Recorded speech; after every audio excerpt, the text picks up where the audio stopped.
get into Kayakalpam.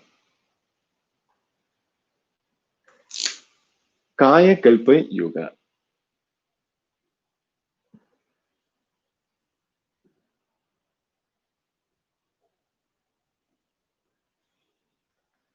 Kaya means body. Kalpa means immortal.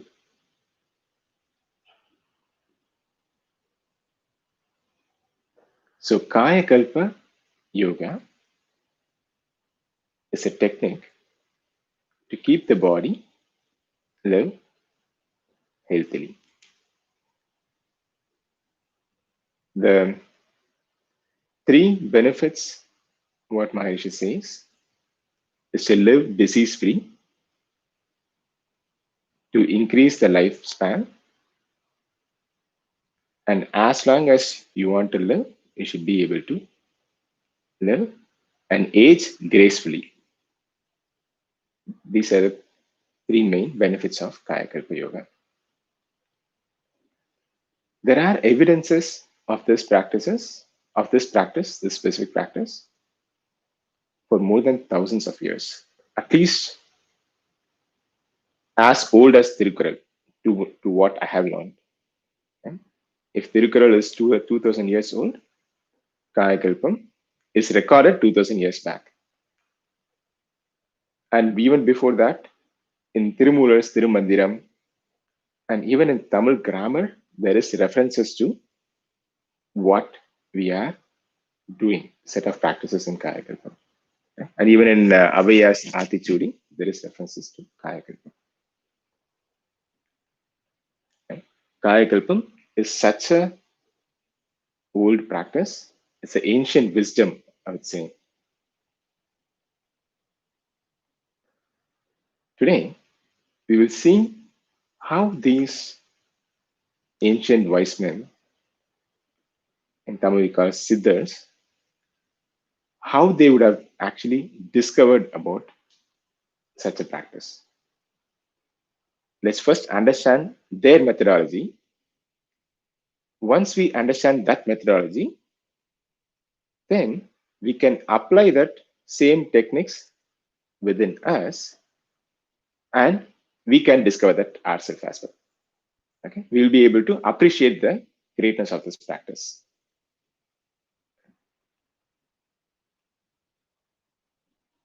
You know, typically in our school days, we would have seen about, we have studied biology and human anatomy. Right? Do you recollect what this is?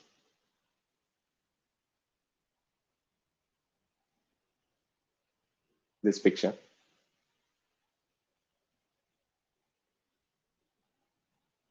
It's a human kidney, right? When we are in school, when we studied about this in our school days, have you ever felt it like I'm studying about my kidney?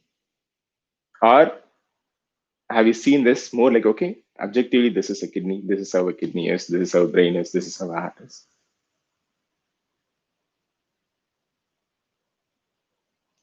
If you're like me, I have never felt like this is my kidney or I have a kidney. Okay? We have never felt like this is something which is within me as well. That is where our problem is. Okay? We never had a subjective experience. We learned science as if it is all across in an objective manner. It's good. It's a very good approach. Right? It is that approach that has helped in advance as a science and helps to communicate what one has discovered to other person very effectively. In fact, this method has its origin all the way from Aristotle times, the Greek philosophers' times. They have defined ways how to communicate something in an objective manner.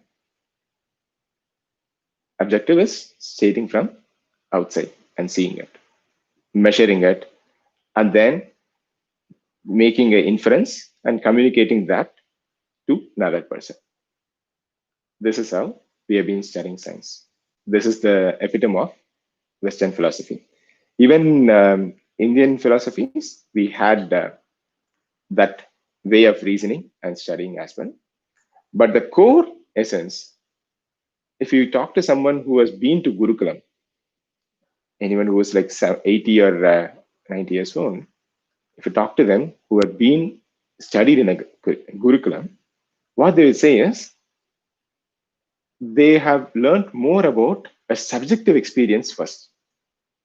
What happens, what is happening within, and from that context, they will study the patterns in nature, which is what is mathematics is. They start the study the patterns of how things work and interact in nature, which is what is sciences, and humanities, how people learn. From the context of a subject, from within, they study that. We are going to employ this technique, a subjective analysis technique, to appreciate what is going through. And then we will be able to arrive at the same conclusion of what Thiruvalur arrived at and what Avayar arrived at. Okay? So we are embarking on a scientific journey to discover within, and from within, we are going to discover what is Kayakalpa and how to keep ourselves healthy and live long. This is what we are going to discover. Okay. Now, from this aspect, apart from once they discover from within, they also was very deeply ingrained with the nature, involved with nature. They studied with nature, like they have been understanding what is happening with nature, one with nature. If you look at nature, have you, which living being or which living thing has the highest lifespan? Have you observed that?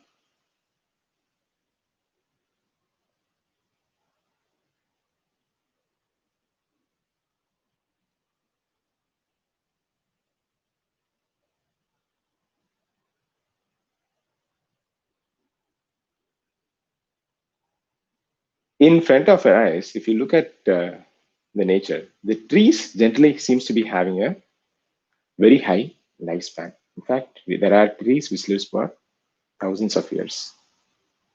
Right? The redwood trees, they do live for 1,000 years. Right? And even in an average span, we can see that trees live at least up to 60, 70 years. Right? So there must be something special what the trees are doing. Right? When the Siddhars, when they saw about this nature, they had this curiosity. Okay, some these trees seem to be living for long, so they must be doing something interesting. And if you specifically notice, they had some unique way of storing the energy and recycling the energy, which is what we are going to, what they observed and what they realize is what we are going to learn. To give you a hint, where do you think a tree would store most of its energy?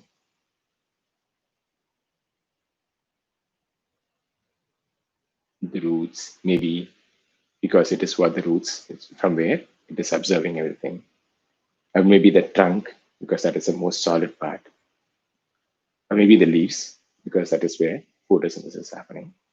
But I think a tree would be storing most of its energy in its fruits because it is the fruits that helps the tree to continue its life for another generation, for the next progeny. That is a natural evolutionary incentive we all have, isn't it?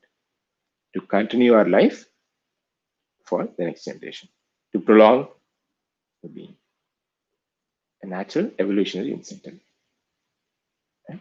So, after doing all the work, photosynthesis, and taking the water, it has made energy and stored all across. And the highest density, it is stored in the fruits.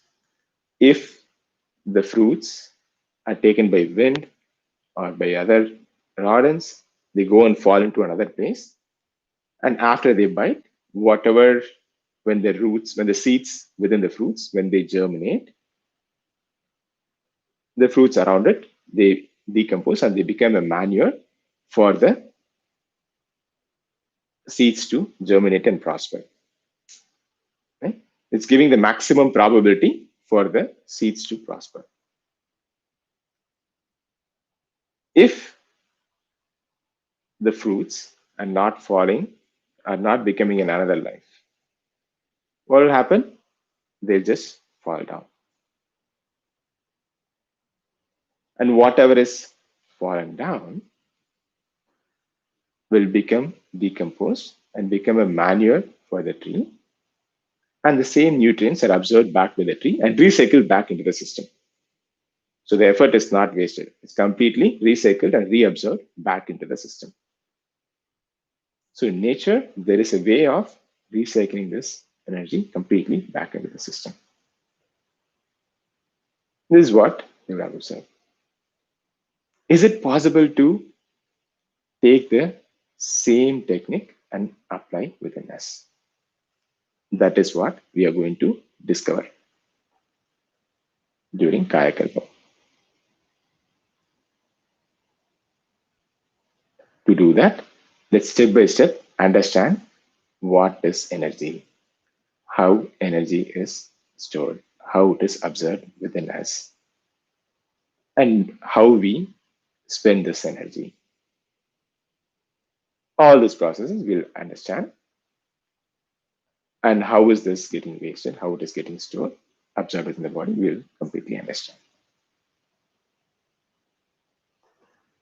To completely understand this process, we need to understand what is body, the mind, biomagnetism, life force, and vital fluids, the bio-vital fluids.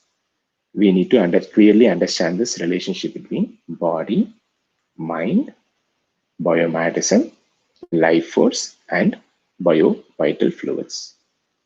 Once we clearly understand the relationship between all these five aspects, we'll be able to appreciate how the system works all around within.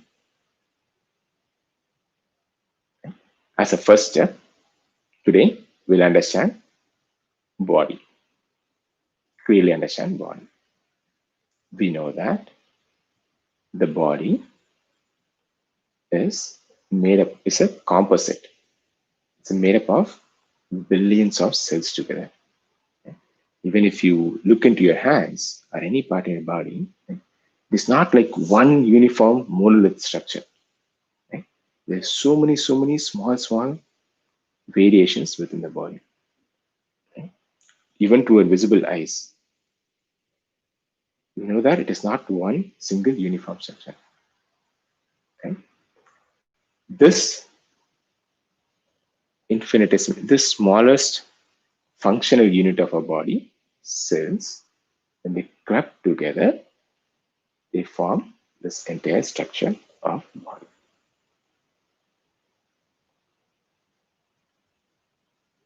Have you noticed that?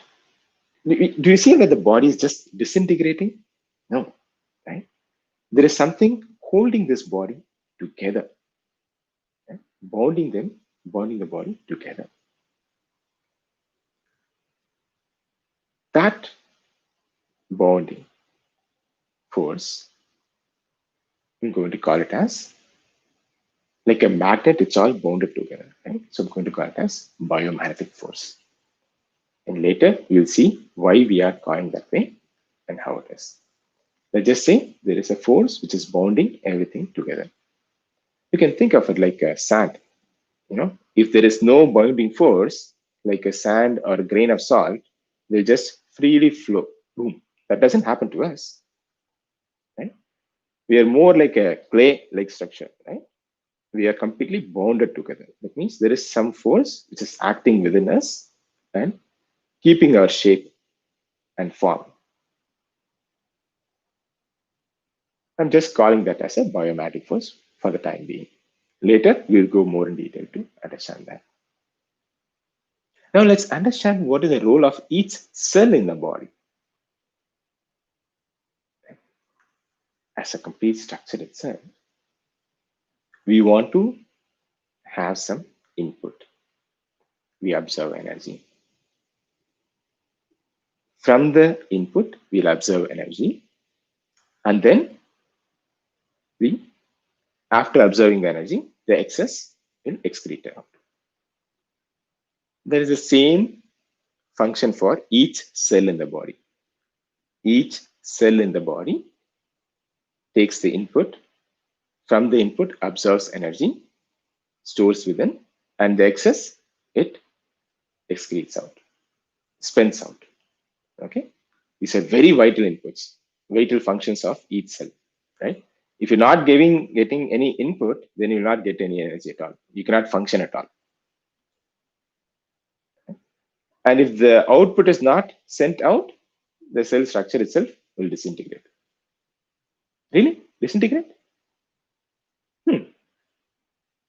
Let's understand this.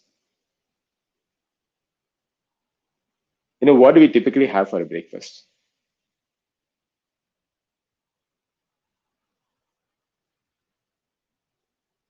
Maybe idli, upma, idli sandwich. Right? Let's say typically an idli, what we have for breakfast is about 200 grams.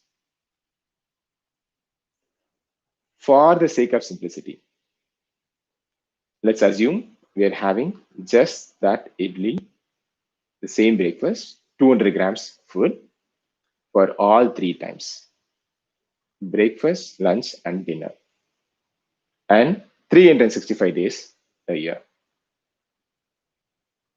Okay, just for simplicity of calculation, just take it as 400.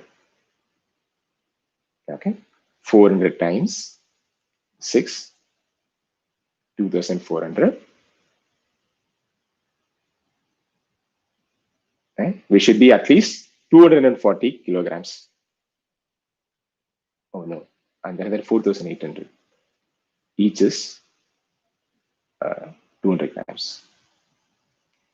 We should be 400 kilograms if all this input is stored into us in a year. That much of input we are putting inside our body.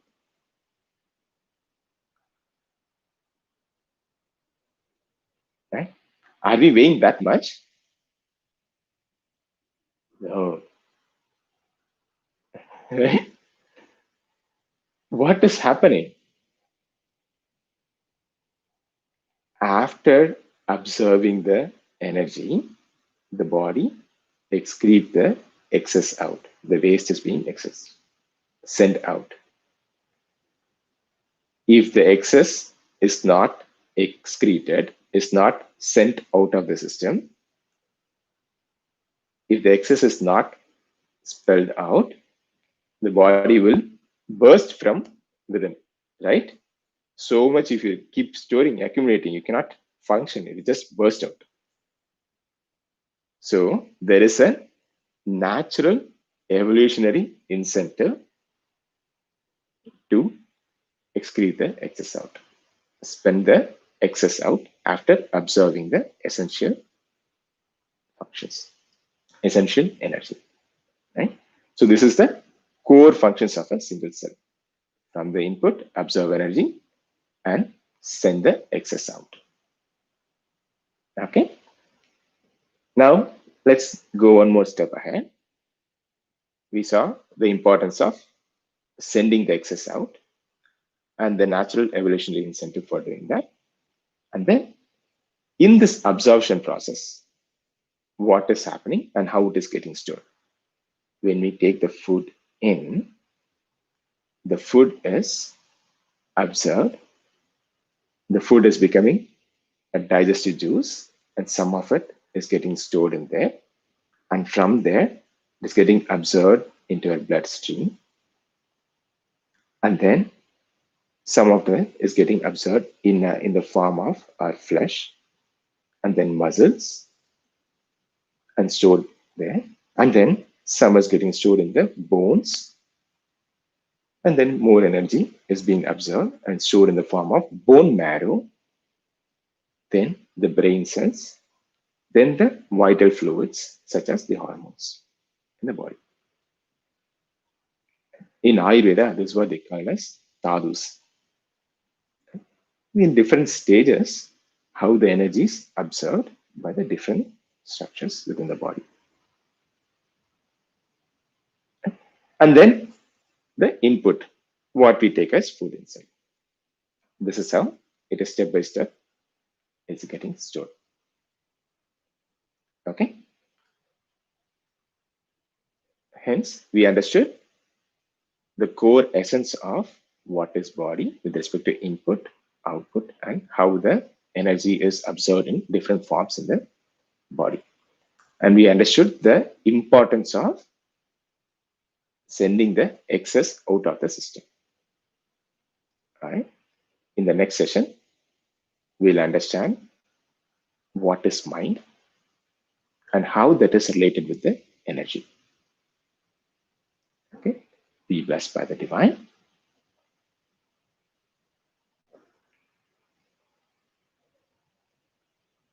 When you have